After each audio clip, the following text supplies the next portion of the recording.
And this is the announcement regarding our Jaipur Dialogue Summit 2021, our annual event. And the theme this year is India in 2030. And it will be on from December 1 until December 5. And we have title sponsorship as well as session sponsorships open.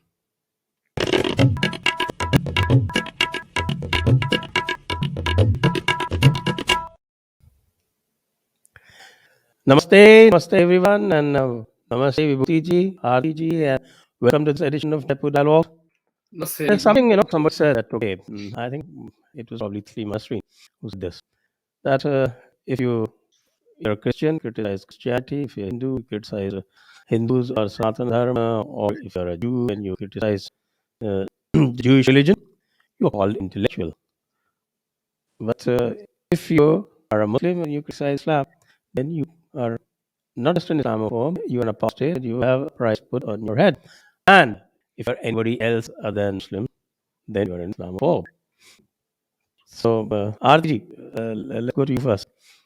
The whole business of Islamophobia, is this a covering fire? Absolutely, it is covering fire, but I think it's more than just covering fire.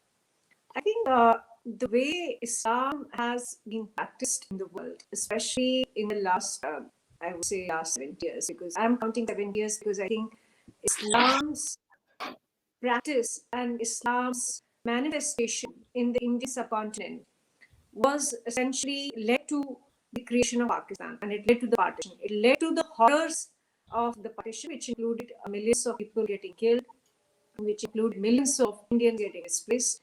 And the story has not ended with the creation of Pakistan. It has not ended with the creation of Islamic Republic of Pakistan.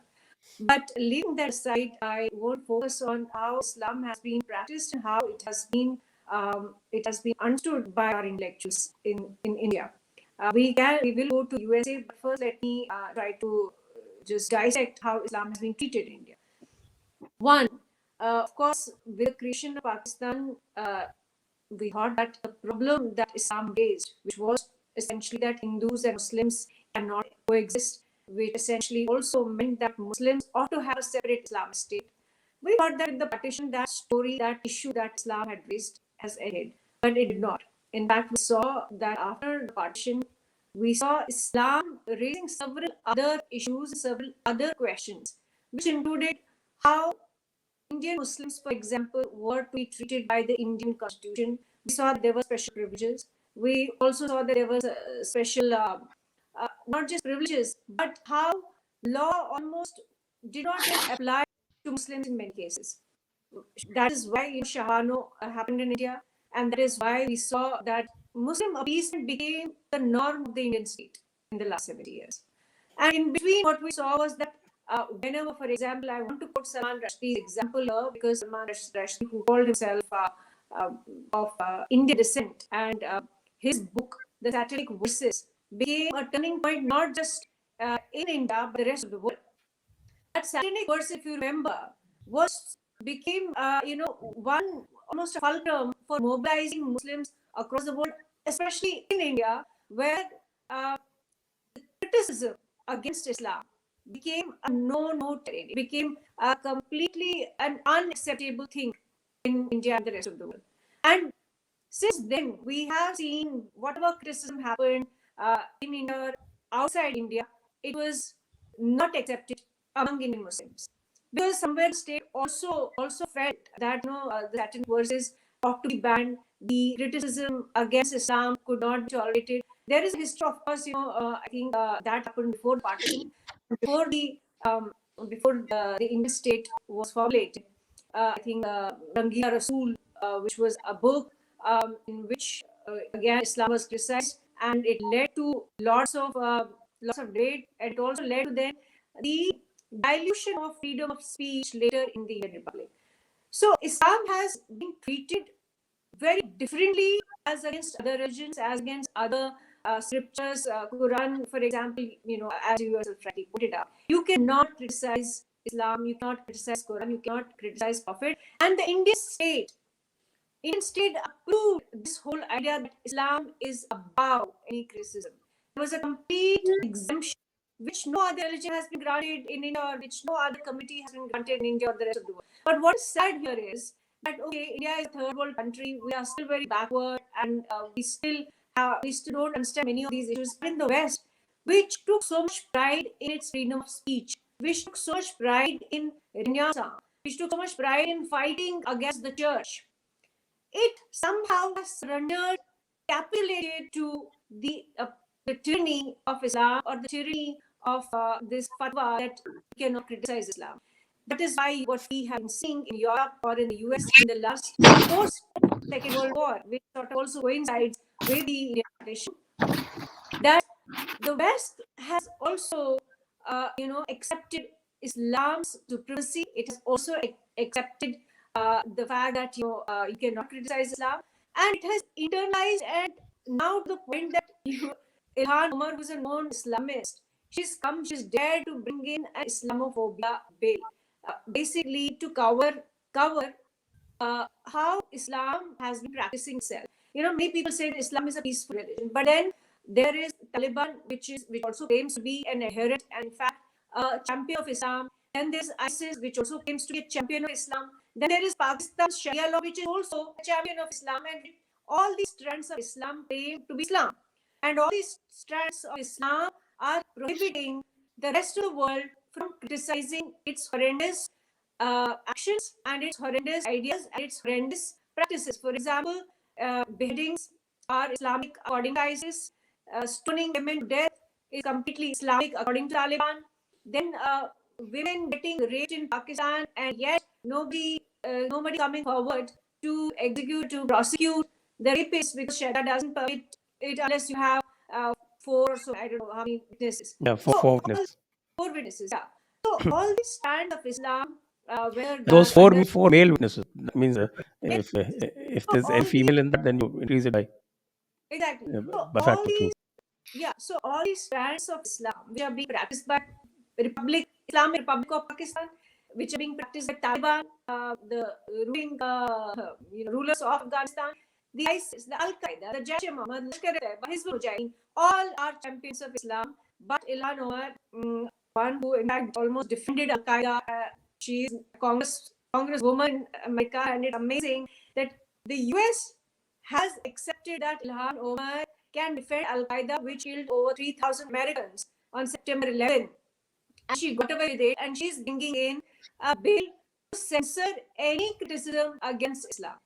So this is the tragedy which not only India but the rest of the world is also in a way embracing, and forgetting, overlooking their own past, their own history, against their own church, against their own religion, against Christianity, against the Old Testament. All of that is overlooked.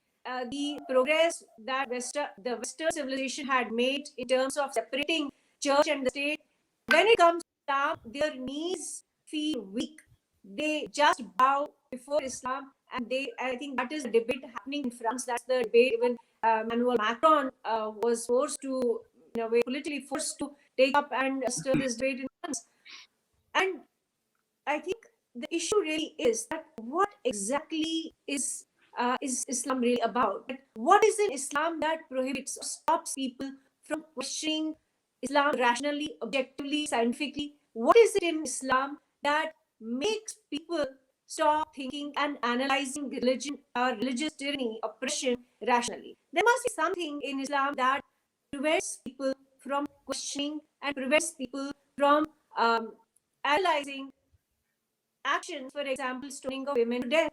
Why is there so much resistance? Why is there so much inhibition and fear? And that brings me to what Sanjay said, that is Islamophobia really real? Because is the fear of Islam rational or irrational? I think fear of Islam is real. The fear of Islam is real because its manifestations are serious. It has manifested itself in genocide in India in 1947. It has manifested itself again as a genocide in Kashmir in 1990 of Kashmiri Hindus. It has manifested itself as terror, Islamic terror, whether it was September 11 or whether it was 26/11 in India, or the Parliament attack in India, or dozens and dozens and dozens of attacks, London, train bombing. Name a European city, and all cities will, you will remember, have had Islamic Islamist terror attacks. So the fear is, of course, rational, but people like Ilhan Omar, who are themselves quite, I would say, they are wedded to the Islamist ideology. They are clearly looking for cover fire, but I think it is more than cover fire because there is a pattern to it, and this pattern has been long. It has been there at least since the World War II. Thank you, Aarti. You put this whole issue in perspective. Now I go to Vibhuti and ask him a direct question: rational or irrational? I think Aarti has, illustrated the whole issue very, very articulately. And what I want to say is that I fear tiger, but I have no terrophobia. That's an important part to understand. I fear a python can strangulate me. I don't suffer from pythanophobia. So this particular bill that we talk about is very important for us to all understand this. Where did it come from? RTG alluded to that, is to assertion of political power. That's what is important. Assertion of political power is the key behind the whole thing. In my opinion, I read the bill, the whole 8 pages of that, and I realized this is to prevent you and I from exercising our freedom of speech to ask a question, take an inquiry. This is bringing blasphemy laws globally. So this is what is important for the rest of the world to understand. It has a very important emotional plea that Islam is under attack all over the world. But I read the act and I noticed that this is nothing else but involving United States as the global policeman, a role that United States no longer wants to do. So I suspect if the bill will ever pass. But important thing is to recognize what is your bill, what has been asked of the public to understand about the bill. And then one of the things is to appoint a special envoy, ambassador, under the Department of State to monitor and combat acts of violence against Muslims and any incitement about Islam. Right? The other one is to coordinate and assist in assessment and description of the nature and extent of acts of Islamophobia and incitement. Who does it most? That's the question. Who does it most? We must ask that question.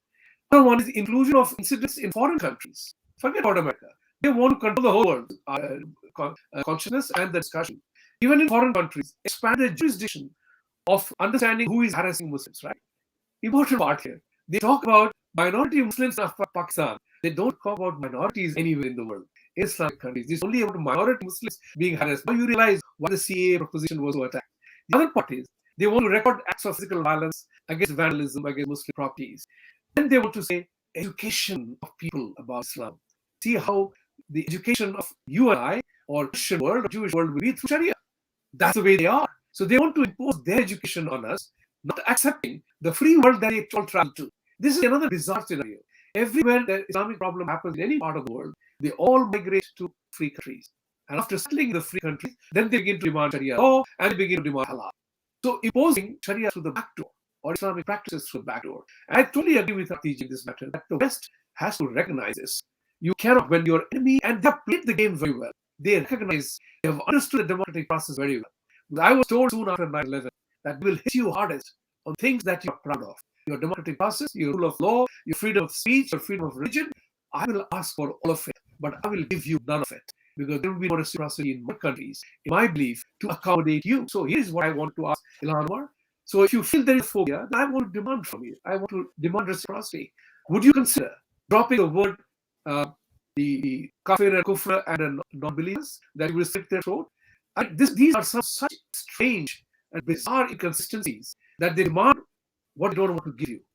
Isn't that very bizarre? That we must begin to question. We surrender our right to even ask a question. That in this 21st century, do you really believe in the concept of 72 virgins? Cannot my freedom of speech allow me to even ask that question? And if I prohibit it because I heard your sentiments, then freedom of speech is damned. And that's what is important for us to know. And this education part, the whole thing has been played upon extremely well. And that's what is important. They understand the systems that they go into. They destroyed our Shada peace in Kashmir. What did we do?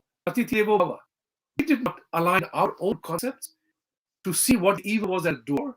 When the barbarian is at the gate to slice your throat, you can't be offering him champagne, cookies, lassi, and love jamun. We have to fight. So we have to realign. My question to Ilhan Omar is, your fear be what it is. If you fear that way, are you willing to change?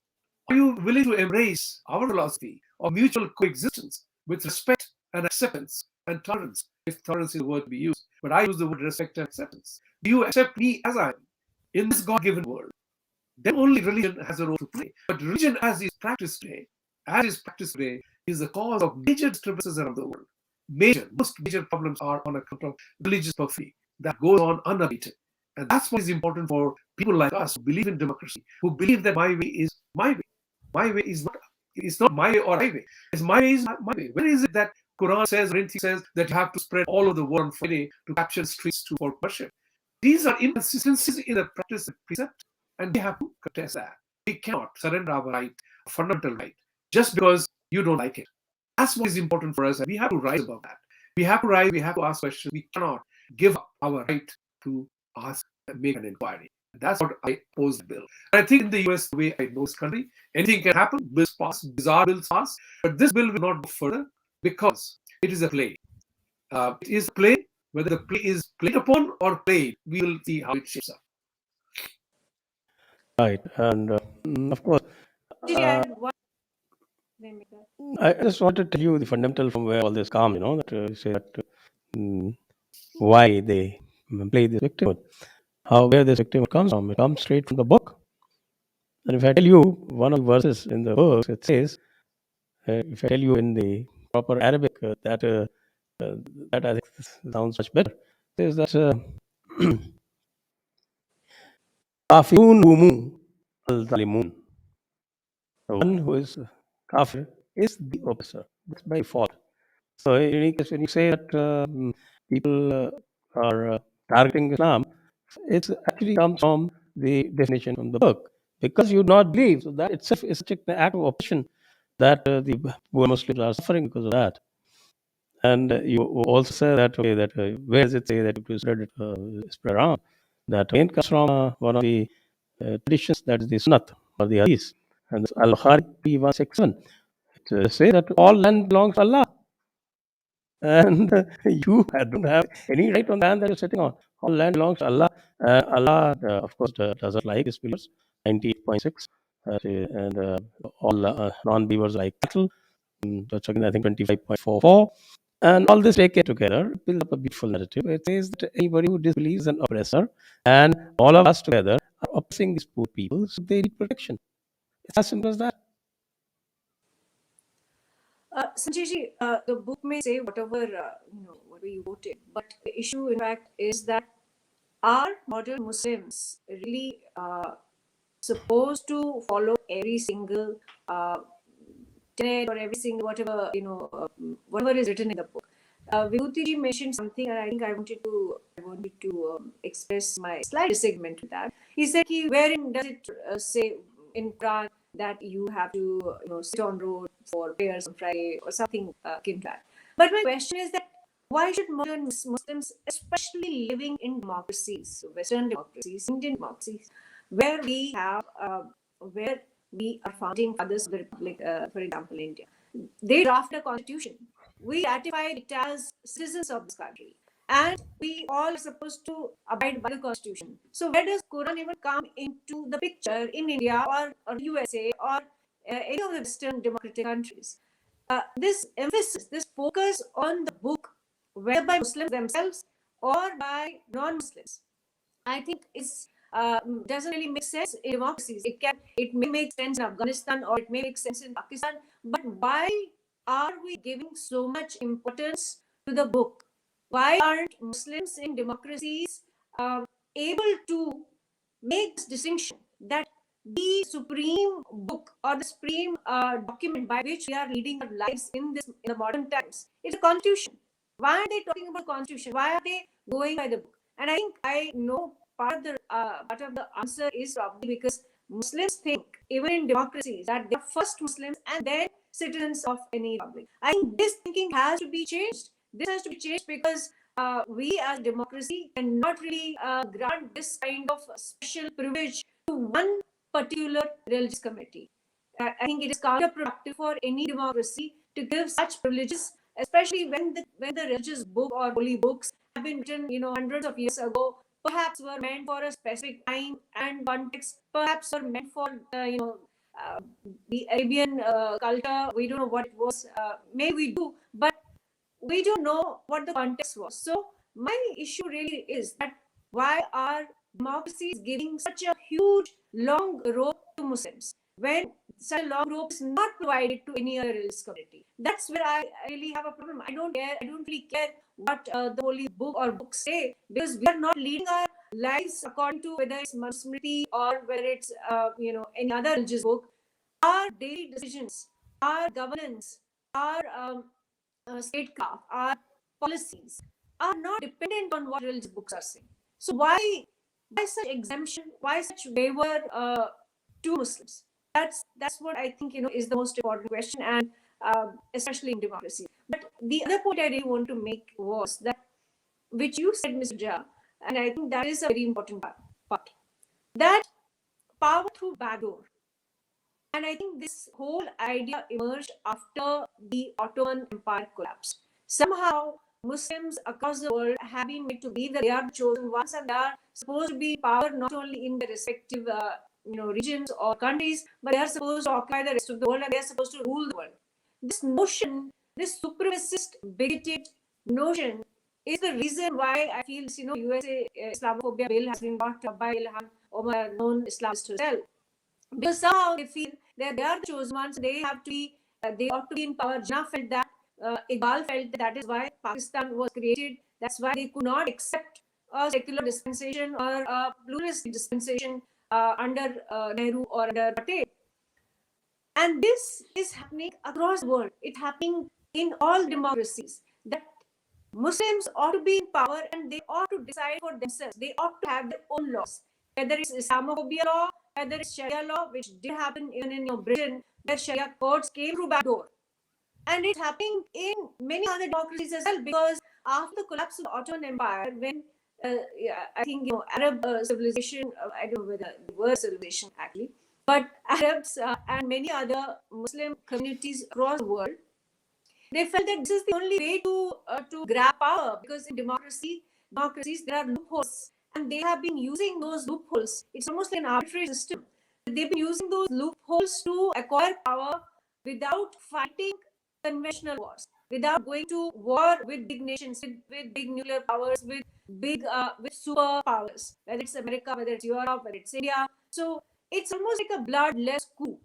You infiltrate into democratic systems, you subvert the institutions of democracies, you weaken them by bringing in such laws as Islamophobia law or Sharia law. In fact, even the United Nations, which was supposedly the the global body where everybody's rights were to be secured, where universal human rights were supreme, even there, somehow they have infiltrated into the institution, and they have weakened it by bringing Sharia laws, by bringing in Islamophobia laws directly or indirectly. So I think the issue really is that why aren't democracies able to see that one religion or one particular community is subverting democracy, is subverting democratic institutions by bringing in the Islamic supremacy and by making pluralistic societies surrender before Islam. Well, actually, whatever you said, Aarti, it almost reads like the charter of the Muslim Brotherhood. This is exactly what their charter is. This is exactly how they planned it, and this is exactly what they do. Vibhuti, I think you have considerable experience with the Muslim Brotherhood and its representative, the Kaya. Why don't you illuminate us with how they operate? You want me to be sued? But that's not my fear at all. I'm not suffering from phobia. But You can always have rational fear, that will grant you. But irrational fear, no. Aarti said that why are democracies bending backwards? That's what I had to read a few days ago. Why is it that all democracies in the world are bending backwards to pander, appease, to play to one group of people, as if they alone have the freedom of religion, freedom of speech, and freedom of everything else? We have none. So our freedoms are subjugated because we want to protect somebody else's freedom, and that needs to be fought. What is important here is to remember that RG alluded to that. They have understood the process of democracy very well. Votes count, numbers count. That's where you win the election, and they vote en bloc. And I shared with you, a good Muslim friend of mine in Delhi told me, Jha, between Jha, Dixit, Tikoo, Mudaliar, Murthy, Reddy, Bhaktwami, Chatterjee, आप सब election लोगे, आप सब हमारे vote ले आओगे. Each one of you will give me concession, and I will demand that concession. I will take concession from each one of you, and I'll rule the country. You have your government, we will rule the country. So when this was told to me at 10, 15, or 12 years, 20 years ago, that's a mechanism. When somebody understands your mechanism, you have to protect your mechanism to see that you're not hurt. And that's what is. Yeah, go ahead. Yeah, I think that particular thing was completely defeated by Himanta Biswa Sharma when he said in election, I don't want to vote. You need one guy like that. You need leadership like that. I was coming to that. Everything can be defeated if there is a person with determination who comes up with that. So you have to rise above an occasion. But there is an important part. They have a very important understanding. हम violence पे विश्वास करते हैं. We are violent people. For us, whether it's a cartoon or anybody questioning me, I will resort to violence. We save lives and they die for it. They want to die for it. There is a very interesting dichotomy in the way we lead our lives. They died for the 72. We die. We protect people from atrocities or otherwise. This is what is important for us to understand. That when somebody has understood your game of the vote bank, think about it. In the US, during the Georgia runoff elections, Senate elections, this Ilhan Omar and her group of people openly said that this is time for Muslims to vote for Democratic Party. They openly give a call. Nobody said a word about it. Well, had it been, I asked this question, had Hindus made a statement, similar statement, that vote for X or Y, that would have become a Hindu agenda. But nobody talks about Islamic agenda. And this ought to be a matter of concern for all democracies around the world. Because we have a clear constitution and a clear religious path. The constitution governs our way of life. For Islam, the crisis is they can't coexist with democracy because their governing and religious precept is Sharia. They cannot go against that. They will not go against that. So in the name of freedom of religion, in the name of freedom of speech, they will impose upon you and I their belief which is as per their religious doctrine. And that ought to be accepted under the banner of freedom of religion. This is, it is, you can't even call it a joke. One of the nicest jokes that goes around, I have a Muslim joke, but that will be my last one. So that's the issue. That's the issue.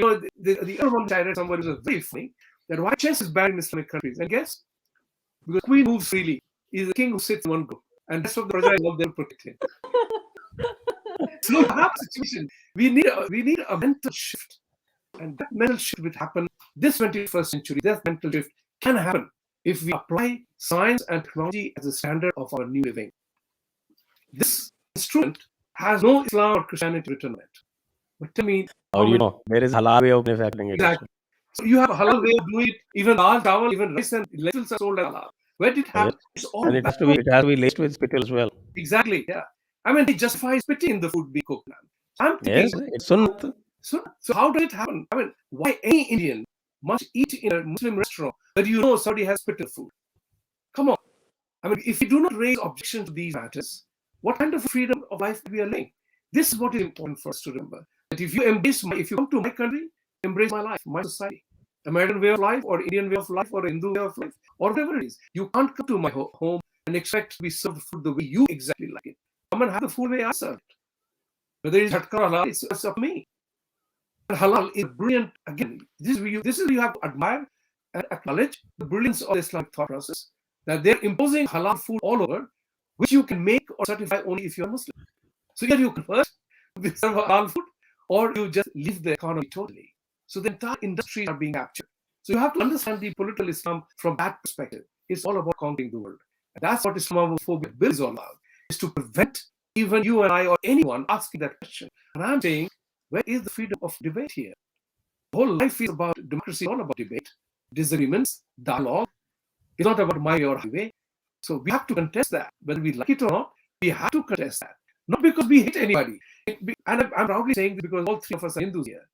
Amongst us Hindus, we don't hate anybody practicing any faith.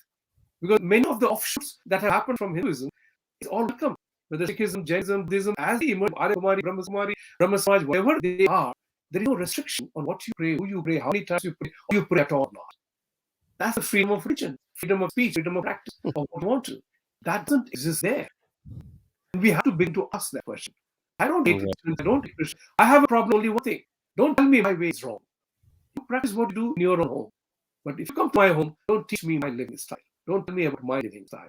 That's my question. But I have to begin to assertively demand that.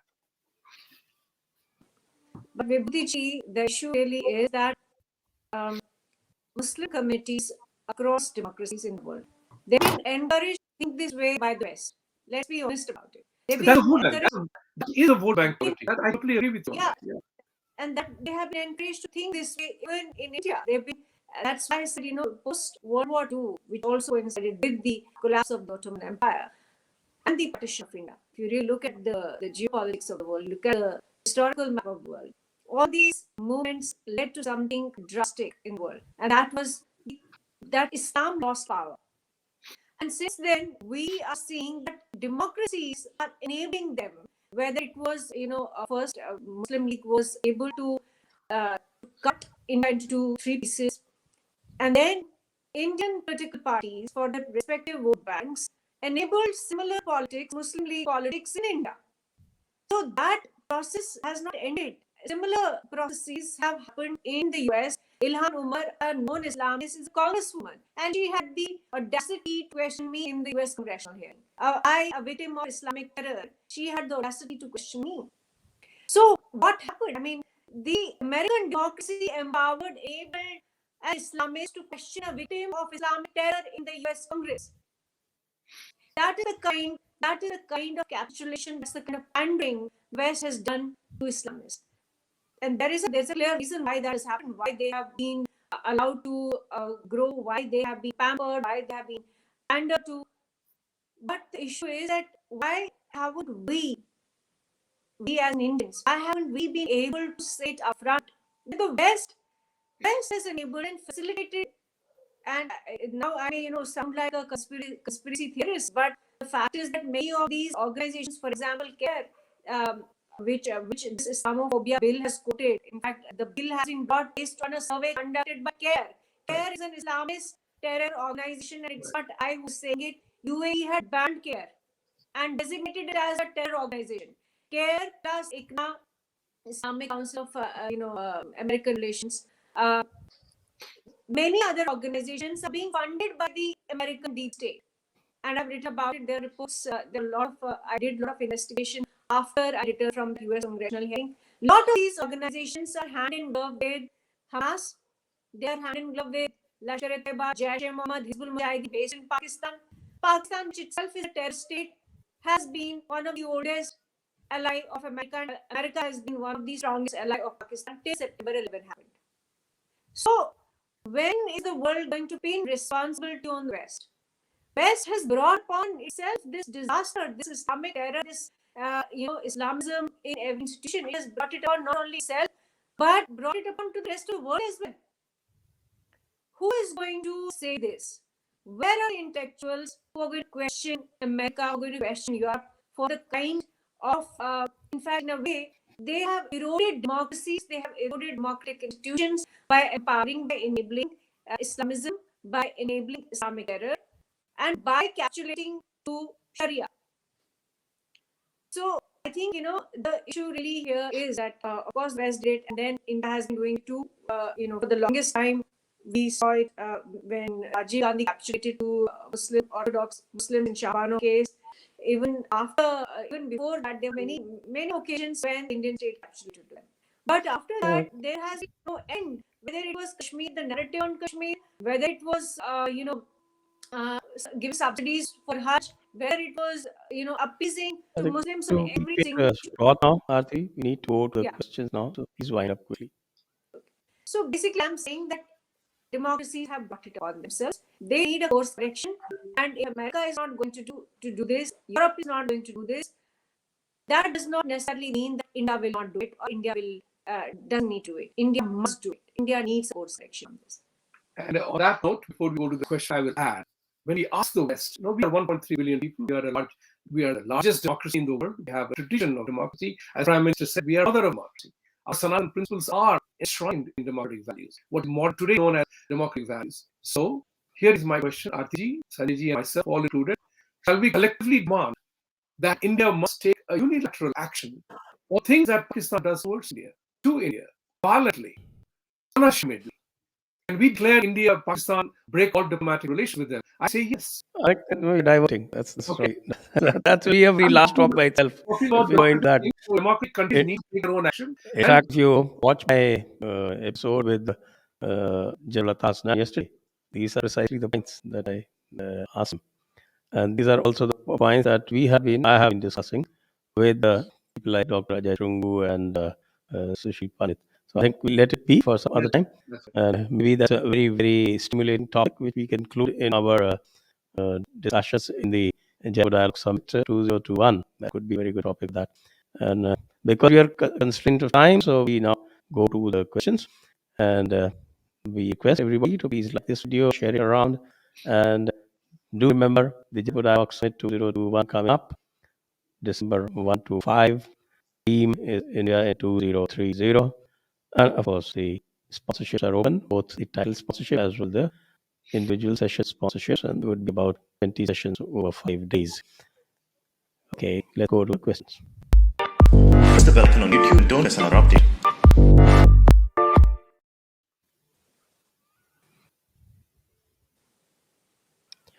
Mitesh Patel.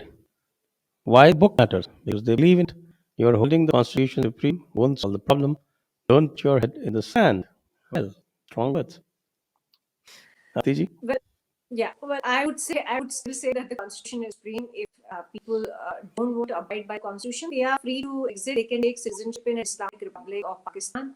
They can take citizenship in Afghanistan, where they might see Islam in its true form. They are free to go. They are free to leave. But in India, as long as we are a democratic republic, as long as we have our Constitution, we will abide by the Constitution. And anybody who has a problem with the Constitution can go and take citizenship in any of the Islamic republics in the world. So, book as far as democracy is concerned, the holy book. Quran, as far as Indian democracy is concerned, is just another holy book, and no citizen in India is entitled to consider it as more supreme than the Indian Constitution. Right. And that's something that I think we need to repeat very loudly and very clearly over and over again. One can we conclude in no uncertain terms, Congress Party was and is a supporter of Islamist fundamentalism. Will this be an open declaration, not left for it to be assumed? Can we, Vibhuti? I think, My answer is very simple. Yes. I will not prejudice you, please. I just said yes, it is. I'll just qualify it. I'm one with you on this, man. Absolutely. आप qualify कर दीजिए, that's all right. My qualification is that you say the Congress Party was and is a supporter of Islam, you actually assume a conscious position from them. I don't think they're capable of any conscious position anymore.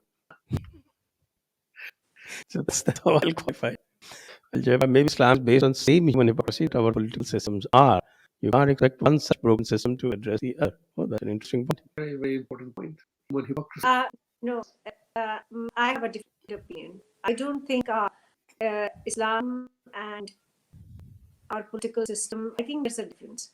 Because I think Indian overall, maybe we're talking about, vote bank politics in the context or in the context of democracies. But you can't really compare Islam with many Indic religions, or Indic philosophies, or Indic systems. They're not the same. They're not. In fact, Sanjay has written an excellent book. It's a small booklet which I really loved.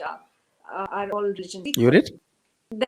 Yeah, I loved it, and I really urge you to read that, because when we talk about political systems, and political systems are based on certain philosophies, and Indian political system, I would say, is based on a very different philosophical system as against political systems which are based on Islam. For example, Islam's political system is what you see in Pakistan today. Islam's political system is what you see in Afghanistan today, or in or other Islamic republics. Indian political system, with all its faults and flaws and I would say failures, is still a different political system with different approaches and different attitude to issues. I wouldn't compare them. I think it's absurd to even compare them. They're not the same. We are far more humane. I mean, you cannot compare Indian political system with Pakistan's or Afghanistan's. They're not the same. There is a certain humane approach to issues in the Indian political system. It's not the same as Pakistan or Afghanistan or even Saudi Arabia. In a way, it's an equivalent of the church or Pope Islam. So I would say I disagree. It's not the same. In fact, even though we are a broken system, but I think there is capacity to do course correction. There is capacity to reform. There is capacity to fix things. In this particular case, appeasement of Muslims, I don't think is an impossible task. I think it is pretty possible to stop appeasement of Islamism, to stop appeasement of Islam, stop event of Muslim victimhood. I would add here, Sanjay, one quick sentence here that India, with its Sanatan principles, must take the leadership role today. It's not about religion. Religion is man-made. Religion is man-made. Spirituality is not. And our Sanatan principles are scientific based. So what I want to say is that India must take a lead role in exposing the truth. That religion be damned is cause of all conflicts. Practice where you want. But humanism, the concept of insaniyat, is what Sanatan is all about. And we must take a leadership role in it. All the dissatisfaction which RTG is talking about, failure of democracy, the power, politics, that's the human imperfection. That's the human greed. Raja Raja हमेशा से रहे हैं. आज के राजा 10 Downing Street में रहते हैं, White House में रहते हैं. That's the only difference. Middle class still pays taxes. So let's be very clear about it. India has to assume a leadership role. We can't complain. We have to take action. When you mentioned Chinese, I was half worried that you were going to say Chinese Kashmir, Jamhuriya, kind of thing. I've never Next one. what Kashmir was all about. We know all about that hoax. Yes. Kalayan. Where we can read all 8 pages, Bill? Just Google it, Kalan. It's all there. You don't have to go too far. Just put Iran over and Islamophobia bill and we'll get all of it. There are 8 pages of that. Okay, next. Yeah. One is thank you. Algebra. Any democracy can be brought down by power of vote. Well, that's unfortunately what democracy means these days. I am trying to refine it. Let's see how it works out. One is put out a question on WhatsApp that we posted. Super chat done. Desk, please take care. No, Next. democracies. Ashad.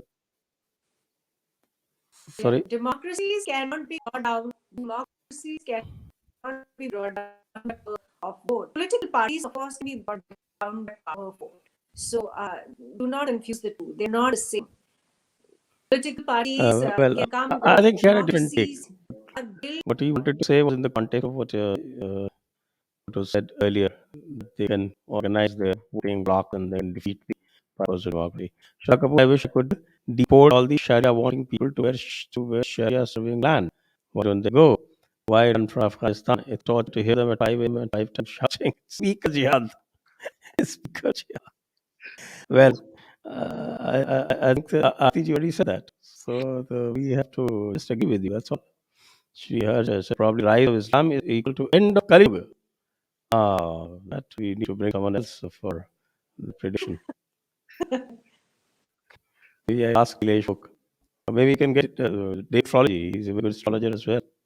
There is an important point to that. I can tell you, sitting from New York here, that the amount of dislike post-COVID scenario, the amount of dislike people have for China and Islam in this part of the world is growing exponentially. It's only political correctness which is not allowing anybody to open. And somebody had mentioned about look at the United States today. Your freedom of speech is curtailed. The wokeism that has come about is that I'm right only if I agree with you. Otherwise, I'm subjected to Solin's methodology to dismantle me completely. You are also individually attacked. And there are target attacks. Think about it. I mean, there are so many issues we can time limitations there, so we have to be careful about that. Yes. Next. Vijay Thakur. Will we have wokephobia bill next? I think that's a very good idea. Yeah. What do you say, Vibhuti ji? I think it has to be. So if the bill is all that determines, then might as well have another bill for that. I think they don't even need a bill. They already have effectively strangled all voices. Robber cool वो बाहर नहीं जाएंगे यही मक्का बनाना है उनको मैं कहूँगा कि आप मक्का उगा लो बना नहीं देंगे Islam is gang Hindus are to form a gang to fight Islam as government administration establishments are centered in front of jihad blackmailing. Anyone you take this question? Yeah, I think that's what has been happening in the US. They are surrendering in front of the blackmail. That's why Ilhan Omar is a congresswoman. That's why. But I think it's not just the blackmail. I think somewhere the West has gone so far in its journey, I would say spiritually or lack of it, that they have, and when I say a lack of it, I really want to emphasize on it because the way American social system has broken over time, where of course they started on the path of enlightenment, they started on the path of separating state from the church, but somewhere they also went too far in their journey where social systems, where society became irrelevant. their whole approach to life became so individualistic, so self-centric, so mean in a way that they forgot that there is something called collective as well. That they forgot there is something called society as well. They forgot that there is something called collective goodness and collective welfare. And that's what led to allowing, vote bank politics to get influenced by Islamists, to get influenced by, Muslim blackmail. And that's how institutions were infiltrated into. So essentially, the West has to really look within.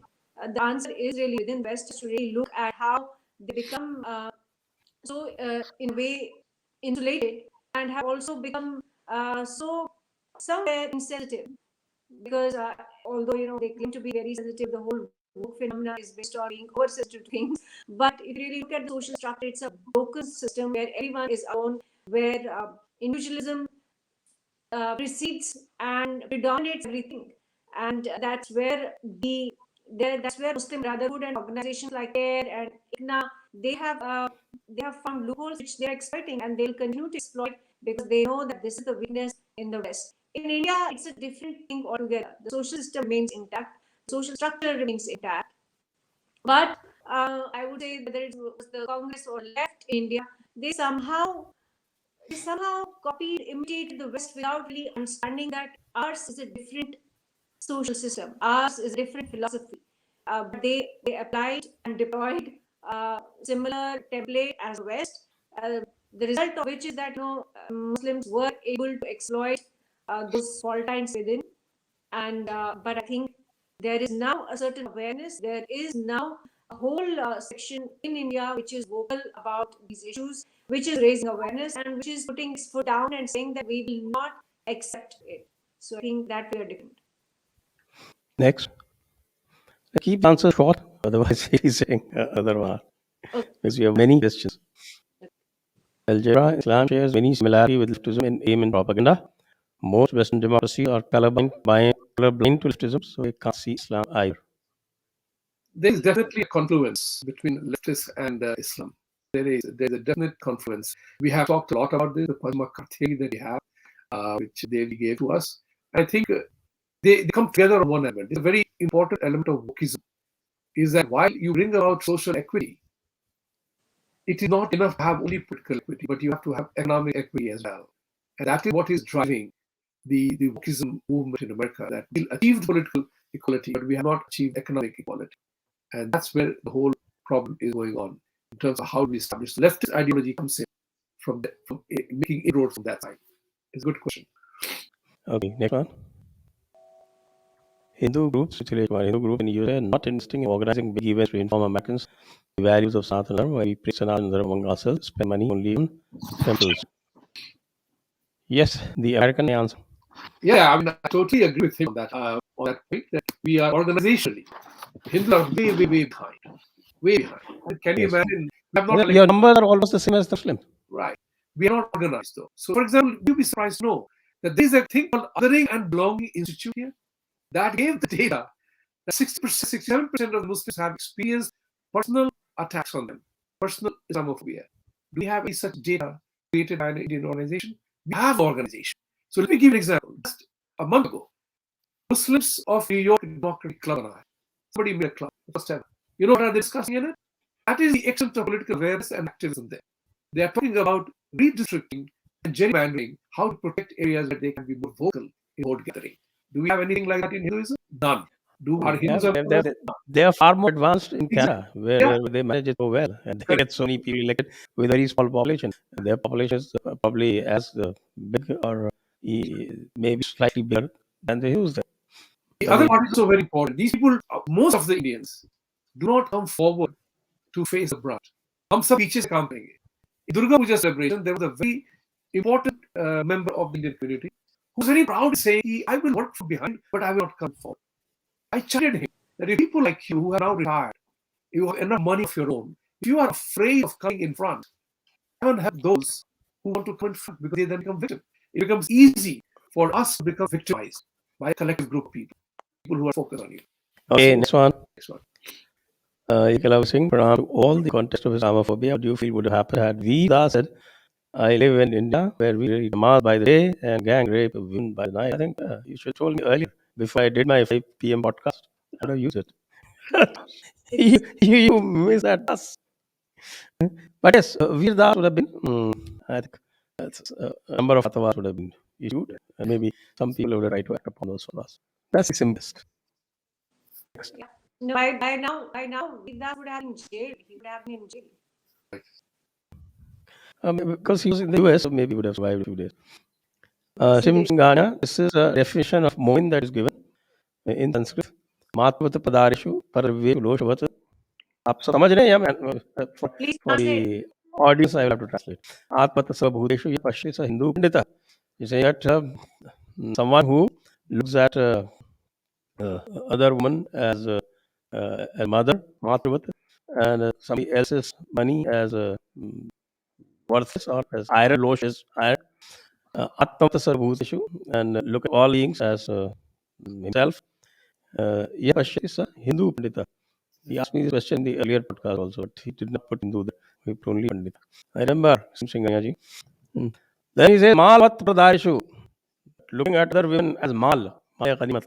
And Paradveshu, Ganimat, that is Other people's the money. wealth of other people as one's own. Wajibul Khatl was Sarvabhuteshu, and all beings as Wajibul Khatl, fit to be killed. Yah Pashati, Yah Jinte, Sa Jihadi Moina. He truly is the Jihadi Mu'min.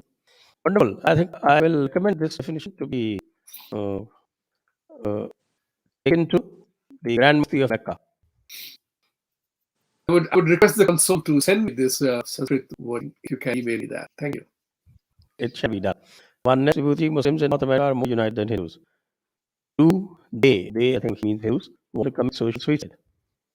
I'll keep the question and answer very small. Yes, Hindus are not united, but they're getting united. They're the positive part of it. We are getting united behind issues like restoration of swastika as symbol or dismantling global Hindutva. That was a major uniting part. And now what is happening? The first generation Indians are now recognizing that they're losing their children too to the woke culture. And there is a greater amount of recognition, and people are asking to do more shows to bring about it. Give you an example. Last week I was a judge or an observer on 19 kids of 8-year-old to 12th grade participated in a conversation on Gandhi and Gandhi's values. Just one quick thing here. 70% of them said Gandhi was killed by a Hindu, Ratnam Gosai. In my comment, I just made one comment among other things. I said, hey, who killed John F. Kennedy or Abraham Lincoln or shot at Ronald Reagan? Do we know his faith? We don't. Why are we emphasizing here that a Hindu killed Gandhi? Why don't we say an assassin killed Gandhi for his own reasons? And he paid the penalty of the rule of law. That's Well, he wasn't the only one who paid the penalty. right. And They the massacred a number of Chittapon Brahmins. correct. The question is that we have to also begin to change our own. The votaries of Ahimsa, Yeah. they indulged a massacre on the death of the apostle of Ahimsa, the supreme irony. Akshaya every war the old, the men and children are defeated. In Islam, all the other three are defeated by fear. How do you propose to defeat their fear and come in front? Well, I think that's something not exactly germane to this particular discussion. But they can learn from this ex-Muslim movement of India. I'm not talking about the ex-Muslim movement of West, because that still remains Hindu-phobic or Hindu-mistic.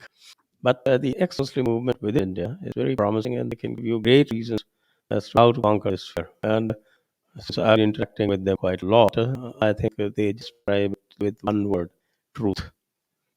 When you go for the truth, then you know the entire edifice of Islam appears. Allah, yes, this is Kali ending. It would end with the Satyanarayana Puja at Mecca, Al-Hurur at Medina, and Durga Saptashati at Masjid Aqsa. आप मुंह में की शक. That's right. Oneness. The West Laki Fakir essentially are victims of the syndrome, naive and cannot find a way out of it, and that is one of the key reasons why they are where they are. Comments? I don't agree that naive. I think there was a reason. It is going to be a long discussion if I start explaining why the West was not. Yes, Was I know. not I know naive. it can go very long, but still, you could Yeah. manage it in Just a in one short line, sentence or two. the West has not been naive as far as Islam goes, as far as Muslim goes. A lot of geopolitics is involved in it. A lot of economic reasons led to assimilation, or you can say encouragement of Islamists in West. Remember, again, the Western imperialism has not really ended, nor has the Arab imperialism ended. it's just the nature of imperialism changed after World War II. It changed, and that is one of the reasons. I don't want to really explain that because it will take a lot of time. But the reasons are geopolitical and economic to what the West did vis-a-vis Islam, and why now it's caught in its own web. It is caught in its own web. Maybe it will come out of it. Maybe it will figure out a way. I think there is a certain churning happening in the West. The Trump phenomena was a result of that churning. That churning is still going on. We don't know who is going to come to power in the US next time. We don't know. For example, in France, we are seeing the churning is happening as well. So I would say the West is not naive. You are right. West is not naive. It's an experiment that goes on from time to time. And, that is what is important. Some games you lose, some games you win, and then you do the course correction. Sometimes you are caught with your tail between your legs and your only choice is run. So I think I have a feeling that West will eventually do the correct course correction, to put that mildly, yes. Okay, one next respect is a two-way street, which democracies are completely blind to. Bill will be passed. Well, Vibhuti disagrees. Just as the leftists infiltrated to the US system, the Islamists are doing the same. Are Americans suckers? Well, they just answered that. But they are not naive. So that means they are not suckers either. Yeah. Rakesh Ori, Muslims living in liberal democracies scripturally justify and carry out killing those merely disagreeing with them. Should then democracies protect non-Muslims with laws that restrict the offending practice? I know there are laws against homicide, but it does no good to the already dead. Very good point. Very good point by Rakesh ji. Actually, yes, it's the non-Muslims who need protection. I completely agree with you. Because there's violent ideology tearing everybody in the face. So, Tantvir, with polity, judiciary, bureaucracy, all poised heavily in favor of Islam, do we need a second emergency for a course correction? That is an India-centric question.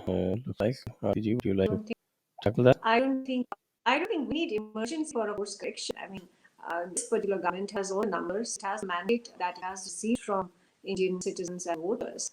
We don't need an emergency to fix things. We just need will, determination, and courage, which I think this government has shown. For example, there was a festering wound in Kashmir for 70 years. They fixed it by nullifying 70 and 35. There was the issue of Hindus and other minorities, Indic minorities in Pakistan and Afghanistan and Bangladesh. They brought in CAA, and that was again a step in the right direction. The many other steps that they have taken in Kashmir, they brought in the Land Amendment Act. They brought in, they opened Kashmir to the rest of India as the rest of India was open to Kashmir. Many steps have been taken, but a lot still needs to be done. There are many issues. I think the best one remains uniform civil code. That's what will, I think, really fix this problem once and for all. Next. So, I think Islam and Christianity have great ecosystems. The foundation of faith, Kalma, and gospel, both are khokla tolls. Hindus need to पढ़ना है and do the poll call of मुझे Allah ये हुआ. We keep doing it all the time. At least at the Abu dialogues. Mitesh Kumar Vibhuti, I did not talk about campaigning against victimization of Hindus. I feel that Hindus and Jews need to convey a good thought of Sanatana Dharma to Americans the way Mr. Modi did in COP26, quoting from Rigveda and other scriptures. I agree. I was not talking about victimization either, but I agree with you that we have to take the message of Sanatana forward, our Vedic philosophies. And the West, I feel that Americans, if spoken to correctly, they are looking forward to these wisdoms. And we are not doing it. That's our fault. I agree with Aarti. Many times we are ourselves at fault by not taking out what we need to do. My favorite phrase, knowing what we know now, if we don't take requisite action, who are we going to blame? Right. Next one. Ecological argument, the West is not naive, but there is indeed a huge proportion of world population who doesn't understand is ill-informed or the agenda of other regions against Sanatani value system. Well, you would be surprised actually that most of the people, by instinct, know things. They may not have information, they may not have knowledge, they may not have historical facts on their, they may not have that knowledge. But people know these things by instinct. People you speak to, why do you think there is such a turn happening in the West? Why do you think people supported Trump, who has been who's been called sexist and called all kinds of names, despite his erratic behavior, despite the fact that he was rash, he was brazen, people voted for him in one term, and people still are, gathering around. People know these things by instinct. They may not know. Things intellectually, or they may not have historical facts, that they know things by instinct, and that's why I'm repeatedly saying there's a churn. We don't need to teach. In fact, somebody asked this question, that we are not able to teach Sanatan Dharma, or we're not able to organize events around Sanatan Dharma in America. Even if you don't, Americans know what they are dealing with. This whole wokeism culture, there is so much turmoil that West is facing. It's almost like another renaissance in their lifetime. It's another moment of enlightenment where they feel that the democratic project has failed in their case because they went along with the erosion of democracy on their own for vote back politics, and now they are facing a grave crisis. I don't think world population is as ill-found as we think. People know. Okay, next one. Changing terms of democracies that pre-existing tribalism is an current exploitation of democracy baseless, just an extrapolation of same tribalism which they were expert in. Your thoughts? Well, yes, I think I would agree. That's why we call it a cult. And it's more akin to a cult than to a civilized system that we are used to in democracies, particularly. Next. Thilesh Kumar quoting incidents of Afghanistan, we should demand Sharia law be declared inhuman source of terrorism. Well, I think that will be quite a journey from resisting an Islamophobia bill to actually demanding outlying Sharia law. And Sharia law, in any case, there are not many democracies that allow this, except some woke ones. But I think let's stay on the job at hand. First, resist this Islamophobia bill, and then maybe we can move on to the great challenges. Certainly, if you ask whether it is desirable, I would say it's entirely desirable. Harsh Mahavi, why not bring apostasy life protection bill instead? That's what I do. No, it's a demand from the ex-Muslims. It's a demand from ex-Muslims. They say they are most threatened minority, actually. By the way, I must tell you this here that there are certain groups of people, 30 senators have proposed to sign a bill. Of course, many more senators are required, but in a very interesting turn of events, 31 senators have proposed a bill to declare Pakistan, sanction Pakistan, for its terrorist activity. So watch out. Things are not so hopeless. I'll put it that way. There are awareness and people are taking action. And on that optimistic note, I think we can bring this session to a close. Thank you, Aarti ji. Thank you, Vibhuti ji. Thank you, all the viewers. Jai Hind, Vande Mataram. Jai Hind, Vande Mataram. Thank you. Thank you. Press the bell icon on YouTube.